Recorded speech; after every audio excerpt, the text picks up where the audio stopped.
ابو جہل نے منافقوں کے سردار عبداللہ ابن ابی کو خط لکھا کہ جو یہاں سے مکے سے مسلمان گئے ہیں تم ڈٹ کر کے ان کی مخالفت کرو، ان کا مقابلہ کرو، ہم تمہارے ساتھ ہیں۔ اور ادھر بھی حضور نبی رحمت صلی اللہ علیہ وسلم نے جو ہے وہ صحابہ کو اکٹھا کیا۔ ابو سفیان کا قافلہ جو شام سے مکہ کی طرف جانا تھا، راستے میں مدینہ تھا، تو ابو سفیان کو یہ لاحق ہو گیا کہ کہیں مسلمان جو مدینے میں آگے ہیں ہمارا قافلہ نہ لوٹ لیں، ہمارا سارا مال نہ لوٹ لیں کہیں۔ تو اس کو فکر لگ گئی، اس نے زمزم غفاری نامی ایک شخص کو کہا 200 دینار پکڑو، تیز گھوڑا پکڑو اور تم جلدی مدینے چلے جاؤ، قافلہ اس رفتار سے تو نہیں جاتا، تم بھاگ کے چلے جاؤ اور مکے والوں کو بولو، مکے میں جاؤ اور ان کو بولو کہ ہمارا قافلہ خطرے میں ہے، مدد کو پہنچو۔ اس نے وہ دینار پکڑے، اپنی اونٹنی کا کان کاٹ دیا، ناک کاٹ دیا اور اس کی پونچھیں کاٹ دی اور اس کو زخمی کیا، اپنے اوپر بھی خون لگایا اور جا کر کے مکے کے اندر پہنچا طویل سفر کر کے، اور اس نے کہا اللتی مالتی اے ادرکو مالتی الغوث الغوث۔ اس نے کہا لوگو تمہارا قافلہ خطرے میں ہے۔ پورے مکے نے اس قافلے کے اندر اپنا مال لگایا ہوا تھا۔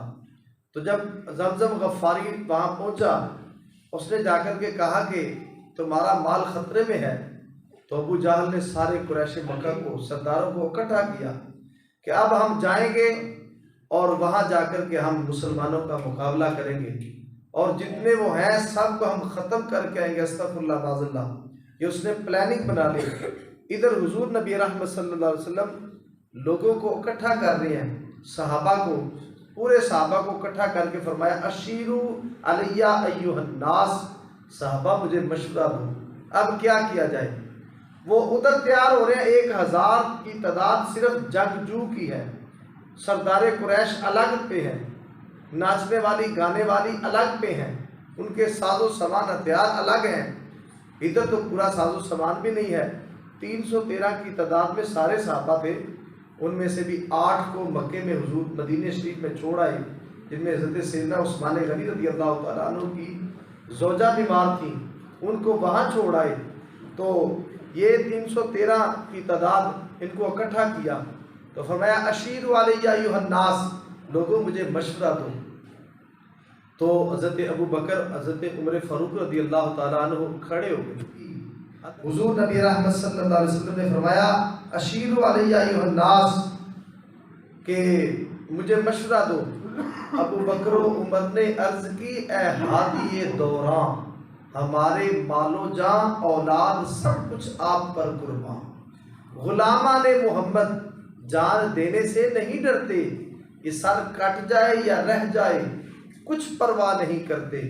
اٹھے مقداد عرض کی اے رحمت عالم، نہیں ہے قوم موسیٰ کی طرح کہہ دینے والے ہم، ہمارا فخر یہ ہے کہ ہم غلامان محمد ہیں، ہمیں باطل سے کیا ڈر، زیر دامان محمد ہیں۔ تو حضور نبی رحمت صلی اللہ علیہ وسلم کو دلاسا دیا صحابہ نے، یا رسول اللہ ہم آپ کے ساتھ ہیں۔ اللہ کے رسول صلی اللہ علیہ وسلم نے پھر فرمایا اشیروا علیہ ایھا الناس، لوگوں مجھے مشورہ دو، کیونکہ یہ مہاجر تھے، یہ اٹھے، اللہ کے رسول کا خیال تھا یہ جو انصار ہیں مدینے میں یہ بھی تو کوئی بات کریں۔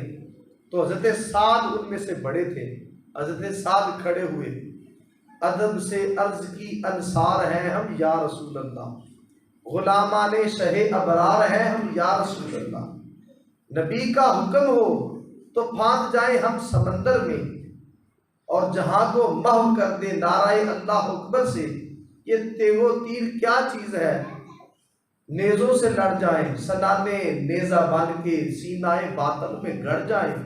یا رسول اللہ آپ کا حکم ہو تو ہم سمندروں میں چھالے لگا دیں، چھلانگے لگا دیں، آپ کا حکم ہونا چاہیے، ہم حاضر ہیں۔ حضور خوش ہو گئے، مہاجر بھی کہہ رہے ہیں، انصار بھی کہہ رہے ہیں، تو فرمایا چلو بدر کی طرف چلو۔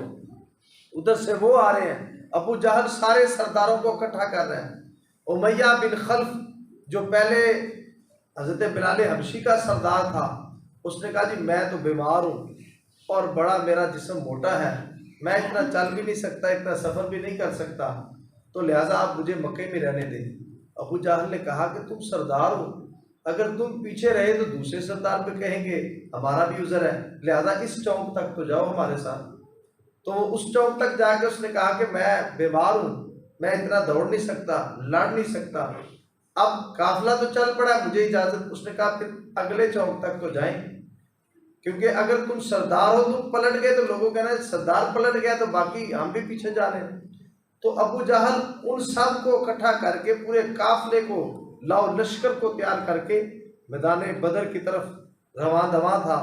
تو امیہ کو بار بار یہی کہتا تھا کہ تم سردار ہو، لہٰذا اگلے چوک تک تو ہمارے ساتھ جاؤ، اس سے اگلے چوک